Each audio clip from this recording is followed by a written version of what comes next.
A lot of people on the Facebook page and the forum have said that they wanted to do a striking video.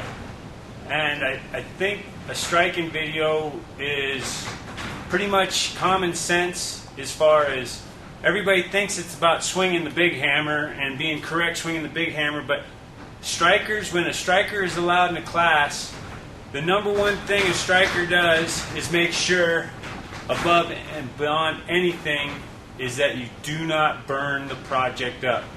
Because if you burn the project up, there is no project. So first and foremost, a striker's number one obligation is to the fire. Even if the person that's having a go, that's making a project, even if they request your presence at the anvil, they do anything, your number one obligation is to the fire. And so, for those of you that are not that familiar with the coke fire, the one thing you've got is the bucket represents the core. This would be over the hot spot or the sweet spot, and your core of heat is right where the bucket represents, and then once you get out to the edges you have your radiant heat. And in a coke fire you have more radiant heat than like in a coal fire, and like in a gas fire you have all radiant heat. So basically what you've got is the more coke you put on, the more you diffuse the air. The more you diffuse the air, the more it becomes radiant. And the more you just leave a little bit of a half horseshoe or a gopher mound around the whole fire, you have a little bit of a hole in the center, you have a core, and then you have radiant. And so if you're working two pieces of steel, one piece of steel always goes right on the edge of where it goes from the core to the radiant, and that lets you get a little bit of heat. Your one piece pulls out, it goes on to the fire. While he's working the piece of steel, until he needs your help, you rebank the fire, you make the berm come all the way around the center of the air source, and you situate the steel to where it's not going to come up to heat too soon. If it comes up to heat too soon, then it's just burning, it's oxidizing, it's getting nasty. So your number one goal is to take care of the steel. The number two is to be observant. When you're working with someone on a regular basis, you want to know what their habit is, what they do. If they wire brush at a certain time, then you wire brush for them. If they reach for a tool every time a certain time, then you reach for that tool. If they should never be working with hot tongs, you should quench their tongs down. Your job is to be an unbiased set of eyes that is watching their go. You're there to help them. And the striking, the sledgehammer part, is very, very small part, but for the most part, you're there. If you don't observe and see and help them do what they're doing, you're of no use to them whatsoever. What we've got is your basic fire. We've got the fire mounded up around like a gopher hole. You basically got it bermed up on the sides. This allows, as long as you keep it mounded up on the sides and the back, what this allows to do is the coke to fall in the core and keep feeding the fire. The more air, obviously, the more heat, but you want to try and slide pieces into your fire without destroying the fire. You want to slide them in, and then you take your fire rake and move them around in there to where you don't wreck the fire. When you pull the fire out and you constantly are wrecking the fire, it's just hard to know where the real sweet spot in the fire is. A well-maintained fire, you know the core of your fire is on the top, your berm, and then if you had another piece in here, the other piece would go right along the side there. It wouldn't be over the core, it would be right in the radiant. Whenever it gets a little bit of what we call a soak, then whenever the striker notices that the person having the piece that they're on the anvil with is about done, through their observation skills, knowing that they're about done, they would come over and move the piece out of the soak, the radiant stuff, and right into the center of the fire. This only takes a second. Then what they do is they build up the fire, clean it up, take that piece that they're done with and put it in right along the radiance, the edge of the fire. They don't want anything that it's going to accelerate, because the second that you walk away from the fire, you'll burn it, always. So while I'm standing here watching, I'm right over the radiant. It only takes a second for it to get nice and hot. All right, in our shop, we like to use a 10-pound sledgehammer. We like about a 40-inch handle. The reason the black tape is on this handle is because of a very, very, very, very bad and dangerous habit, which is people hold on to the hammer and they pivot with the hammer. And they do this. And when they get a little tired, they catch the edge. And this will knock somebody's head off. This will definitely hurt somebody. Bodie holds on to the hammer with his hands far apart. This gives him accuracy. He gets his feet apart from each other. The front hand is only a guide. Your hand will become extremely sore if you hold on and grip the front hand and push the hammer. When you're going down, what you want to be watching is you want to be watching Bodie let go of the front half of the hammer and using the back hand just like a hammer handle. What you want to make sure is that your tool, the back hand, is going to be coming down to where this hits, and they're parallel. If this hand is up, it rakes the hammer and pulls the head off. If it's too low, you'll push the tool and you'll crack the handle. It's got to be dead even. If you were looking above us, when you're using a striking hammer to hit a top tool or a working piece, you want your handles to be across from each other, so if you have a ricochet, it goes between us and not knock an eye out. What we're going to do is first thing we're going to do is seat out a toe bend. This is very important, and this is not sarcastic. The striker is always wrong in the rhythm. The man making the shoes is always right. So if your beat of the rhythm comes in right behind me, that means you're going too fast. If my hammer comes in right behind you, you're going too slow. You are always wrong. You're following the rhythm of the man making the shoes. So he is setting the tempo. So that is something that you really... A lot of people have white man's disease. And they're like, if you do not have a flow between the two of them, you are dangerous, and he's not paying attention. If he comes in right behind me, he's too fast. If I come in right behind him, he's too slow. They've got to be a tempo. Alright, we're going to seat it out, and this is more for rhythm. We're going to come in here, and he's going to focus on where I hit. And then we'll go faster.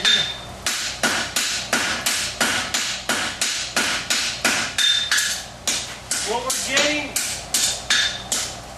is the use of a big hammer, and he's only supposed to be bird dogging. He's only supposed to be hitting exactly where I'm telling to, and I'm tagging it with my hammer. Now you'll see, he'll pick up the back handle of his hand to hit the flatter, and he'll rise up.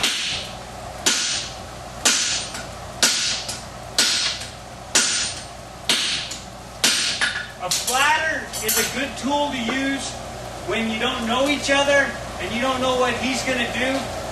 And this is a good way for him just to take a head-on look and smack it as hard as he possibly can. Alright, we're going to make the heel. I'm just going to put a heel check. I'm upsetting. When you upset a heel, probably the most wasted hammer blows that you have are just flattening it out. So I get it real nice and thick. And then my striker will come in and flatten it out and get all the puckers out of it. That's a luxury of having a striker. One thing you'll notice is that Bodie knows what's going to happen when he comes out. He's got the wire brush because he knows we're going to wire brush, we're going to fuller, and he's got the fuller because he knows we're going to fuller. The one thing that we have to set straight, no matter you're left-handed, you're right-handed, we're going to burn things up. No matter if you're left-handed or right-handed, doesn't matter what country, anything, the fuller is going to fuller on the right branch of the shoe when it's on the anvil all the time.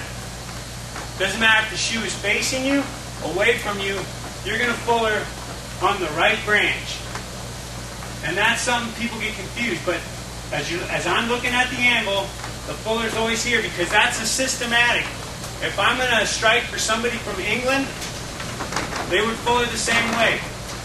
When people get into two-man situations, they adapt and they're like, well, I'm left-handed, so I want to fuller my left hand on the left branch. Doesn't work.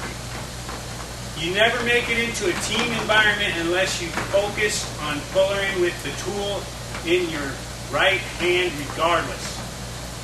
That's where ambidextrous comes in. So that's what we're going to do. What you're going to notice is I'm going to dictate to Bodie how fast I want to fuller. When this hand comes up, his sledgehammer is going to come up. And when I come down, his sledgehammer is going to come down. And that dictates the pace of how quick he doesn't swing as fast as he wants to swing. He swings as fast as I tell him to swing with the hammer handle coming up, the creaser handle coming up and down. All right, we're going to start in the heel.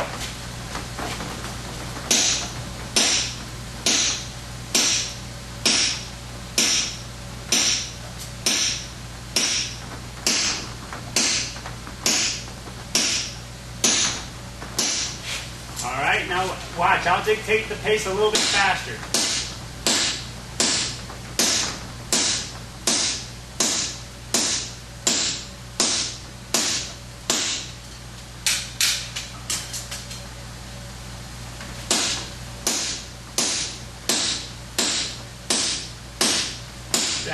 That creaser handle comes down flat.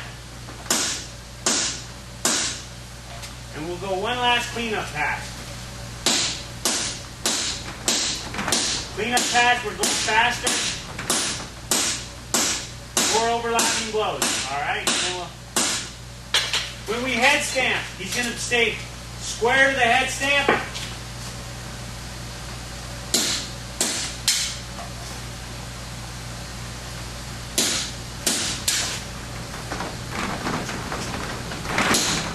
Give me kind of a look right there.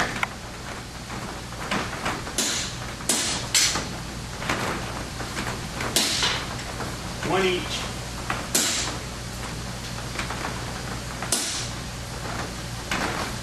One thing you'll notice is that when Bodie, when I'm messing around with my tool on the anvil, Bodie shows me the hammer, which means I have no animosity or anxiety about getting it done in the right place.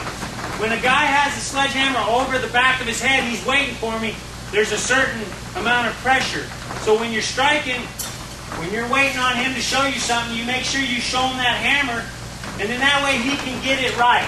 But when you got a guy with a 10-pound sledgehammer with it over his head, you're trying to get it in there right. Make sure you show him that hammer. Two miscommunication problems between the guy making the shoe and the striker is that no matter what, when I tell Bodie, ease up, I still want him to try and hit it right through the center of the anvil. What I'm telling him to when I ease up is not bring it so back all the way from God's back porch. I want him to ease up just a little bit.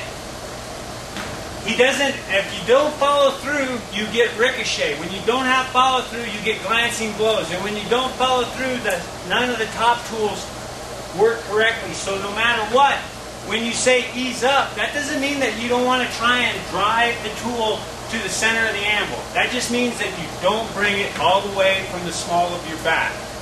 Ease up means that you try to kill it from right here, not from right here, but you still have to put follow through the tool. Second is when you say ease up, people swing slower.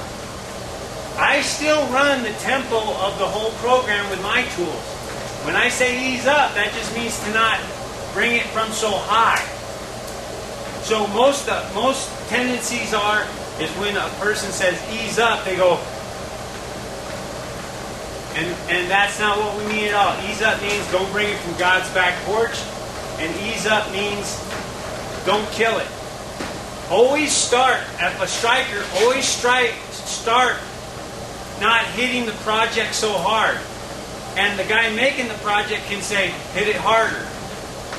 But whenever the guy making the project says ease up, that is code for you just screwed my whole project up by hitting it too hard. That's how that works.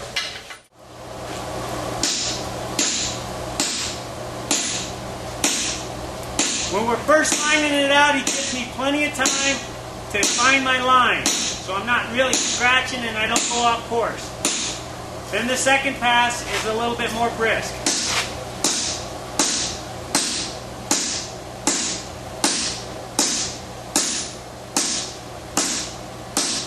The more passes, the smoother the fuller end. Just killing it doesn't get anything accomplished.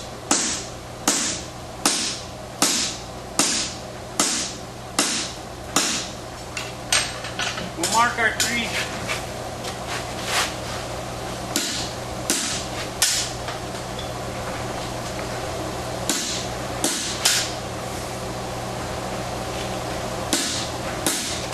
We'll come back through, just a nice bottom out.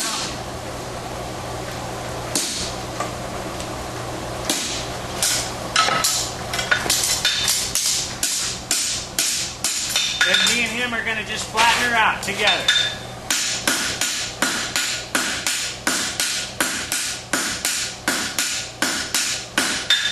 You can hear now was a good example of me coming a little bit before him. Alright, when we're going to bob punch, one of the most important things is that this is controlled hits.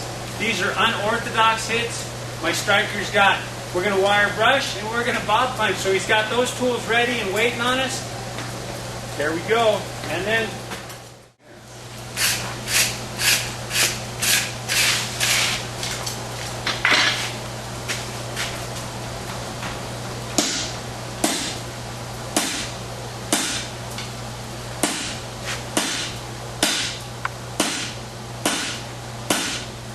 we got nice controlled blow. Alright, we're going to clean up around the clip with the set hammer. And then come in here. What that does is it compresses the steel and no hammer blows. Just expands the metal, makes everything look nice and crisp, and makes your edges come to the corner. And your striker can really get after that. To practice with your striker, the best thing you could do is run out pieces of steel so you can get used to rhythm and how hard you hit something. Just a 1/2 drop would be the best thing to do to practice with your striker.